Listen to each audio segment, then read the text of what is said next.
Saudara, puji nama Tuhan, haleluya. Kita akan melihat dalam kitab Wahyu, lanjutannya saudara ya. Dan Wahyu pasal 4 ayat 1 kita lihat. Kemudian daripada itu aku melihat sesungguhnya sebuah pintu terbuka di sorga. Karena Wahyu pasal 4 ini menyingkapkan tentang dimensi rohnya Tuhan, saudara ya. Nah saudara, perhatikan baik-baik. Yohanes melihat tentang dimensi roh Tuhan, sebenarnya ini sudah juga dinyatakan oleh Tuhan dan kemudian dibuat polanya. Dinyatakan oleh Tuhan kepada Musa dan dibuat polanya. Musa juga selama 40 hari di Gunung Sinai itu melihat dimensi roh Tuhan, saudara. Dia melihat tata Allah, lalu dipolakan oleh Tuhan. Sehingga Tuhan mau berdiam di antara manusia dengan pola tabernakel itu, saudara ya. Nah saudara, perhatikan baik-baik. Antara Musa dan Yohanes ini sama-sama memasuki dimensi roh Tuhan. Tetapi Musa telah menuliskan polanya. Sehingga dimensi roh Tuhan itu, saudara, adalah yang berpolakan, tidak akan keluar dari pola tabernakel, saudara ya.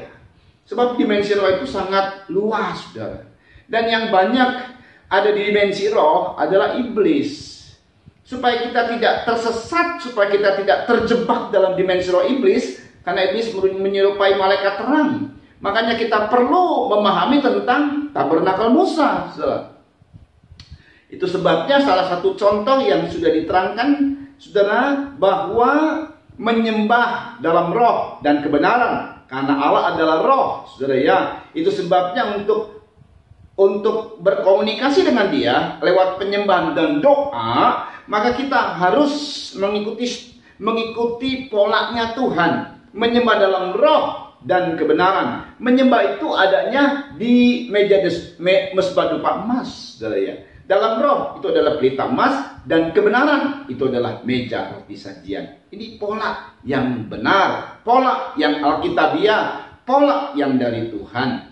Dan itu telah dinyatakan dalam tabernakel Musa, saudara. Mari kita akan melihat pada ayat 4, saudara ya. Dan sekeliling tahta itu ada 24 tahta. Jadi ada tahta yang dilihat oleh Yohanes, saudara ya. Lalu di sekelilingnya, jadi tahta yang dimana Tuhan berhadirat, sekelilingnya itu ada 24 tahta. Kemudian dan di tahta-tahta itu duduk 24 tua-tua yang memakai pakaian putih dan mahkota emas di kepala mereka. Ada 24 tua-tua. Siapa itu 24 tua-tua? 24 tua-tua adalah 12 tua-tua yang dipilih oleh Tuhan dari bangsa Israel, saudara. Setiap suku satu. Nah, ada 12 suku, jadi diambil oleh Tuhan 24 tua-tua, saudara ya. Dari 12 tua-tua Israel. Dan ini mewakili perjanjian lama. Lalu 12 lagi adalah 12 rasul, 12 murid Yesus yang mewakili perjanjian baru, saudara. Mereka adalah contoh tua-tua atau pimpinan-pimpinan rohani dalam hal apa? Dalam hal menyembah. Aktivitas penyembahan mereka ini menjadi sebuah contoh, saudara ya. Di mana mereka ini memakai pakaian putih, ini pakaian pembaruan, pakaian ciptaan baru, saudara ya. Dan mereka ini, saudara, memakai mahkota emas di kepala mereka. Mahkota itu adalah hasil dari mereka berjuang di dalam hidup, dan mereka telah menang. Makanya mereka layak untuk mendapat mahkota karena kemenangan yang didapat oleh mereka, saudara. Tapi bagaimana pada ayat 8 kita akan melihat.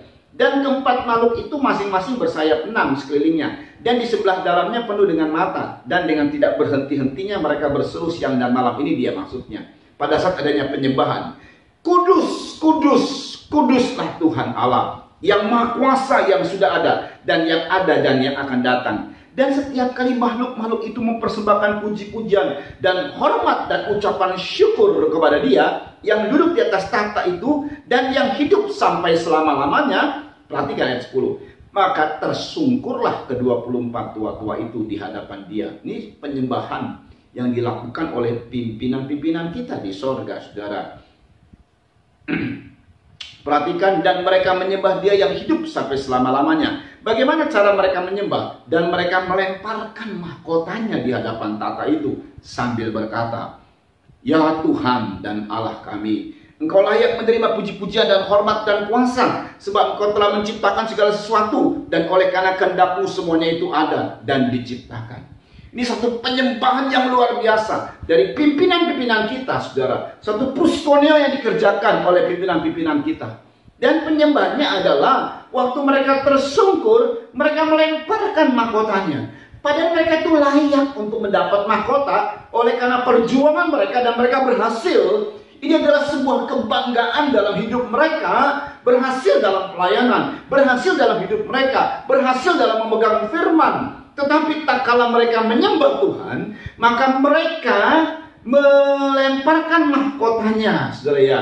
Sedangkan hanya satu saja yang memakai terus mahkotanya adalah Tuhan.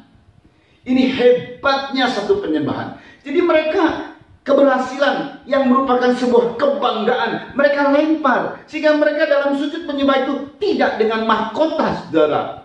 Seluruh kebanggaan mereka beri kepada Tuhan. Hormat kemuliaan untuk Tuhan saja. Ini dahsyatnya sebuah penyembahan, saudara. Saudara perhatikan baik-baik.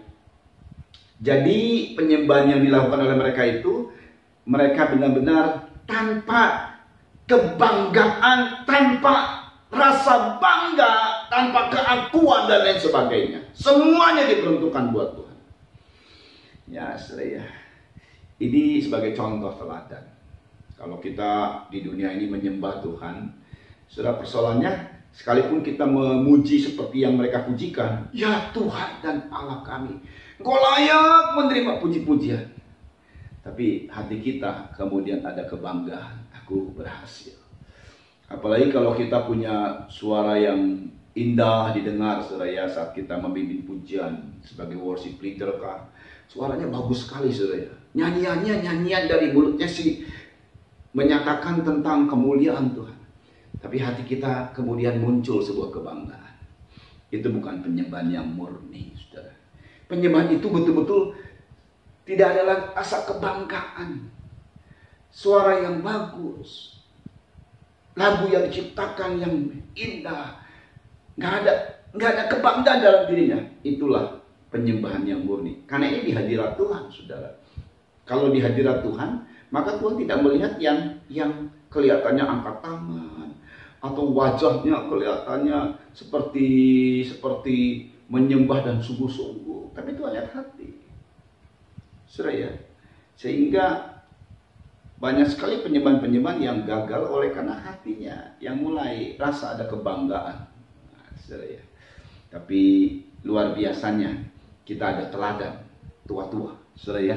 Makanya kalau kita menyembah Tuhan itu betul-betul, sekalipun kita telah berhasil dan layak mendapat mahkota, tapi kita tanggalkan semua itu. Kita tanggalkan keberadaan kita. Kita tanggalkan atribut kita, profesi kita, apa yang kita punya, apa kebanggaan yang kita dapat. Kita tanggalkan dan kita hanya menyembah. Ini aku apa adanya, Tuhan. Haleluya, hanya kemuliaan bagi Tuhan saja. Nah, kita akan melihat di ayat 5, saudara, dalam Wahyu pasal 4. Ingat, ini adalah dimensi roh Tuhan. Jadi disingkapkanlah mengenai dimensi roh ini. Dan dari tahta itu keluar kilat dan bunyi guruh yang menderu. Dan 7 obor menyala-nyala di hadapan tahta itu. Itulah ketujuh roh Allah. Ya, roh Allah itu digambarkan sebagai 7 obor, saudara ya, yang terus menyala-nyala. Menyala-nyala itu mendatangkan terang, saudara. Dan ini adalah pekerjaan dari roh Allah. Nah, ini sama juga dengan apa yang dilihat oleh Zakaria, saudara ya, dalam Zakaria pasal 4 ayat 2. Maka berkatalah ia kepadaku, "Apa yang kau lihat?" Jawabku, "Aku melihat tampak sebuah kandil dari emas seluruhnya, dan tempat minyaknya di bagian atasnya." Kandil itu ada 7 pelitanya, dan ada 7 corot pada masing-masing pelita yang ada di bagian atasnya itu. Kandil atau pelita emas juga memancarkan cahaya, saudara, sehingga mendatangkan terang. dengan adanya terang, saudara, maka kita lihat di ayat 6, maka berbicaralah ia, katanya, inilah firman Tuhan kepada Zerubabel bunyinya, bukan dengan keperkasan dan bukan dengan kekuatan, melainkan dengan rohku, firman Tuhan semesta alam. Jadi ketujuh roh Allah itu akan mengerjakan dengan sempurna, memberi kekuatan kepada kita, saudara ya, di dalam pelayanan kita, di dalam kehidupan kita, di tengah-tengah kesulitan hidup. Tetapi ada keperkasaan dari Tuhan, ada kekuatan dari Tuhan, yaitu dari roh Tuhan, saudara, yang sempurna itu. Nah, ini perhatikan di ayat 10. Sebab siapa yang memandang hina hari peristiwa-peristiwa yang kecil, mereka akan bersukaria melihat batu pilihan di tangan Zerubabel. Nah, yang 7 ini adalah mata Tuhan yang menjelajah seluruh bumi. Jadi kalau Zakaria melihatnya kandil, saudara, tetapi Yohanes melihatnya obor. Wah, lebih kuat lagi cahayanya, lebih terang lagi cahayanya, sehingga tidak ada satupun yang tersembunyi, karena terang yang begitu hebat, saudara ya, tidak ada yang tersembunyi. Dan itu gambaran dari mata Tuhan yang menjelajah seluruh bumi. Sebab dalam satu Injil Matius mengatakan mata adalah pelita, pelita tubuh. Jadi mata Tuhan itu melihat seluruh bumi, tidak ada yang tersembunyi, menjelajah seluruh bumi. Saudara ya. Jadi kalau untuk keberadaan orang dunia, tidak ada satupun yang tersembunyi, tidak ada dosa yang tersembunyi yang tidak bisa disingkapkan oleh Tuhan. Tapi untuk anak-anak Tuhan, mata Tuhan itu adalah menuju kepada perhatian Tuhan. Wow, luar biasa. Perhatian itu sempurna sekali, saudara ya. Dia menjelajah seluruh bumi, bahkan di pelosok di mana saja anak Tuhan ada, diperhatikan oleh Tuhan. Haleluya. Tetapi kalau anak Tuhan yang menyembunyikan dosa, makanya ini ingat, nanti ada teguran Tuhan karena sebuah perhatian dari Tuhan. Karena tidak ada yang bisa tersembunyi di hadapan Tuhan.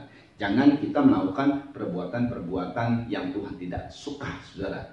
Haleluya. Nah, saudara, kita melihat pada ayat 6, dan di hadapan tahta itu ada lautan kaca bagaikan kristal di tengah-tengah tahta itu, dan di sekelilingnya, nah ini perhatikan, ada 4 makhluk penuh dengan mata di sebelah muka dan di sebelah belakang. Adapun makhluk yang pertama sama seperti singa, ini urutannya, saudara ya. Dan makhluk yang kedua sama seperti anak lembu, dan makhluk yang ketiga mempunyai muka seperti muka manusia, dan makhluk yang keempat sama seperti burung nasar atau burung rajawali yang sedang terbang. Ini adalah menyatakan tentang 4 karakter ilahi, saudara. Yang luar biasanya, saudara ya. Yeskiel juga melihat ini gambar kemuliaan Tuhan, kata Yeskiel. Tetapi di dalam wahyu ini disingkapkan, saudara. Dan urutannya, kalau di Yeskiel ini urutannya tidak seperti di dalam wahyu. Kalau di dalam wahyu urutannya ini sangat luar biasa, saudara ya. Urutannya, pertama singa, kedua lembu, ketiga muka manusia, dan keempat burung rajawali, saudara. Dan ini saya ulang kembali, 4 karakter ilahi. Saudara perhatikan 4 hal ini, saudara, dalam urutan yang tadi, ini sangat luar biasa sekali. Yohanes mendapat dan dia menulis, saudara ya. Lalu kemudian para ilmuwan dari tokoh-tokoh gereja, saudara, mereka menyusun Alkitab ini, saudara ya. Dan khususnya pada saat menyusun, mereka tidak mengerti. Saya yakinlah mereka tidak mengerti. Mereka ya menyusun saja. Lalu saudara, pada saat mereka menyusun, urutan pertama dalam Injil, urutan pertama dalam Injil itu Matius yang pertama. Kedua, Markus. Ketiga, Lukas. Keempat, Yohanes. Dan saudara lihat di sini, perhatikan ya, Injil Matius, Injil tentang menyatakan Yesus sebagai raja. Karena kalau kita lihat dalam Injil Matius pasal 1, saudara, perhatikan ini. Injil Matius pasal 1. Inilah silsilah Yesus Kristus, anak Daud, anak Abraham. Jadi Injil Matius ingin menerangkan Yesus ini dari sudut dia sebagai raja, saudara. Itu sebabnya yang didahulukan Daud dulu. Lalu kemudian di ayat 6, Isai memperanakan Raja Daud. Nah, raja yang dinyatakan terlebih dahulu. Atau jelas sekali diterangkan mengenai Yesus ini nanti keturunan dari Raja Daud, saudara ya. raja. Sebenarnya semuanya itu raja, tetapi hanya Daudlah yang dinyatakan sebagai raja, Daud. Lalu di pasal 2, saudara, tentang kelahiran Yesus. Ada orang Majus, mereka bertanya begini, saudara ya, kepada Herodes, kepada orang Yerusalem, dan bertanya-tanya di Matius 2 ayat 2, dan bertanya-tanya, di manakah dia raja orang Yahudi? Karena mau diterangkan sebagai raja. Dalam Injil Matius pasal 1 juga, dari Raja Daud ini terus turun, dan akhirnya dalam Injil Matius ini saudara diterangkan lebih jelas tentang Yusufnya, suaminya, laki-laki. Nah, saudara ya. Kenapa? Ya ini, Injil Matius mau menerangkan Yesus sebagai raja. Singa itu adalah raja hutan. Jadi penampilan singa, muka yang makhluk yang pertama itu singa, itu adalah penampilan raja. Matius. Yang kedua adalah lembu. Lembu itu adalah penampilan hamba, saudara. Injil Markus kita lihat. Injil Markus, saudara ya, pasal 1. Yang namanya hamba itu nggak perlu silsilah. Saudara kalau misalnya cari pembantu rumah tangga, saudara nggak pusing dengan silsilahnya ini, yuk anak ningrat kah, yuk anak apa kah. Yang penting kalau dia menjadi pembantu rumah tangga kita, dia harus bisa kerja. Nah itu, kerja yang kita kejar. Makanya Injil Markus pasal 1, tidak ada kelahiran. Tidak ada tentang diceritakan mengenai orang tuanya siapa. Ayat 1, inilah permulaan Injil tentang Yesus Kristus, anak Allah, seperti ada tertulis dalam ayat 2 dalam kitab Nabi Yesaya, lihatlah aku menyuruh utusanku mendahului engkau, ia akan mempersiapkan jalan bagimu. Artinya dalam Injil Markus, saudara, muncul Yesus itu ditampilkan sebagai hamba. Karena apa?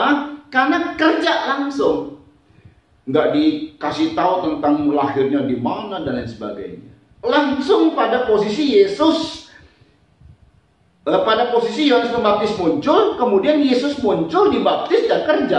Tuh Injil Markus. Yang gambarannya lembu adalah hamba, saudara. Lalu yang ketiga, muka manusia. Saudara perhatikan dalam Injil Lukas. Dalam Injil Lukas ini, sebagai manusia, itu betul-betul diterangkan begitu jelas sekali tentang Yesus Kristus. Siapa ayahnya, siapa khususnya di ibunya, saudara.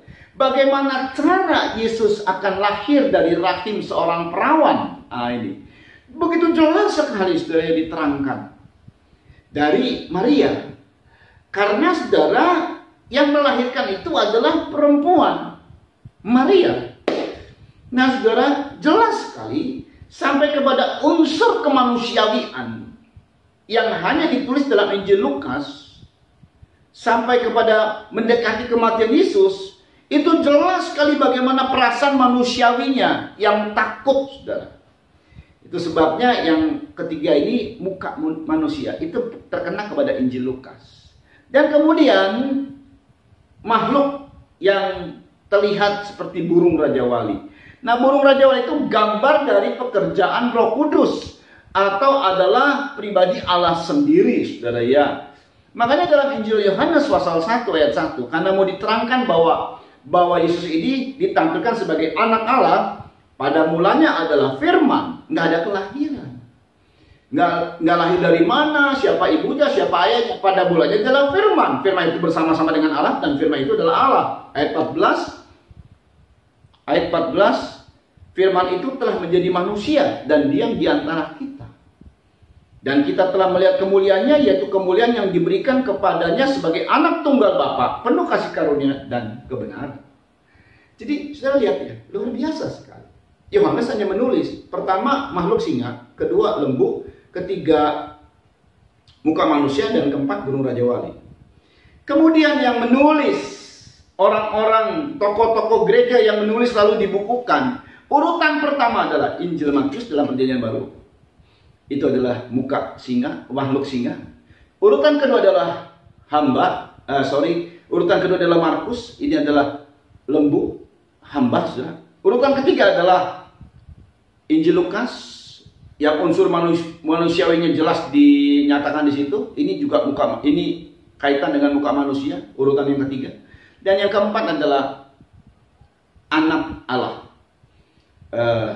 Muka Raja Wali, saudara ya. Ini adalah anak Allah, Injil Yohanes. Matius, Markus, Lukas, Yohanes. Singa, lembu, muka manusia, burung Raja Wali. Disusun, tokoh-tokoh Alkitab nggak ngerti, saudara. Dia nyusun aja. Itu hebatnya Tuhan tuntun semua. Sehingga ada 4 karakter ilahi. Dan setelah 4 karakter ilahi ini, sebenarnya 4 makhluk ini adalah 4 karakter ilahi. Sebenarnya saudara, ini secara globalnya ya, dunia kemudian menyimpulkan seluruh manusia secara ilmiah adalah memiliki hanya 4 karakter saja pada manusia. Siapapun dia, hanya 4 karakter saja. Ya saudara ya, yang pertama adalah karakter kolerik. Ini karakter pemimpin yang gambarnya sebenarnya seperti singa tadi, saudara. Pemimpin, raja itu pemimpin. Kedua, karakter flegmatik. Ini adalah karakter yang taat. Taat itu adalah perilaku hamba, saudara. Yang ketiga adalah karakter sanguinik. Sanguinik ini kaitannya dengan mau populer, kayak manusia maunya populer, saudara ya, sanguinik. Dan yang keempat adalah karakter melankolik. Melankolik ini karakter burung Raja Wali atau dalam Injil adalah anak Allah, saudara. Ya, saudara, ini sangat luar biasa, saudara. Sehingga pada saat manusia lahir sebenarnya,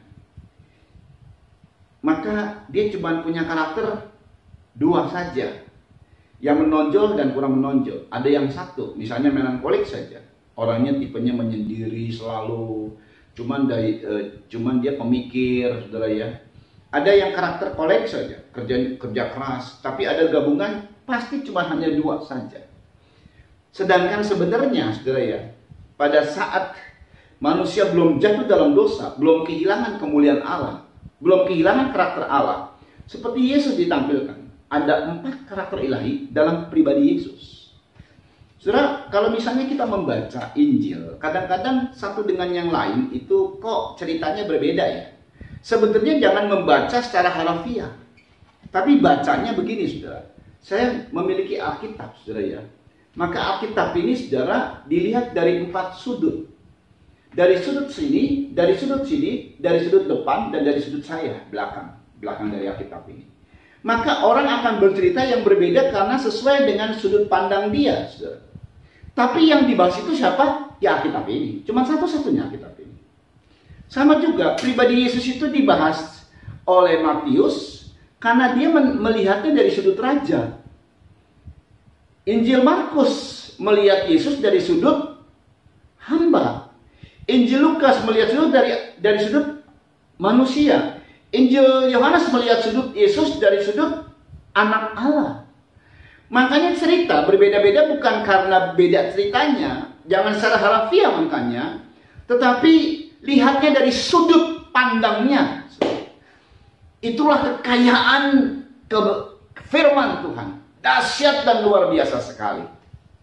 Ya saudara ya, ini merupakan dimensi roh Tuhan, saudara, yang Tuhan singkapkan, karakter ilahi.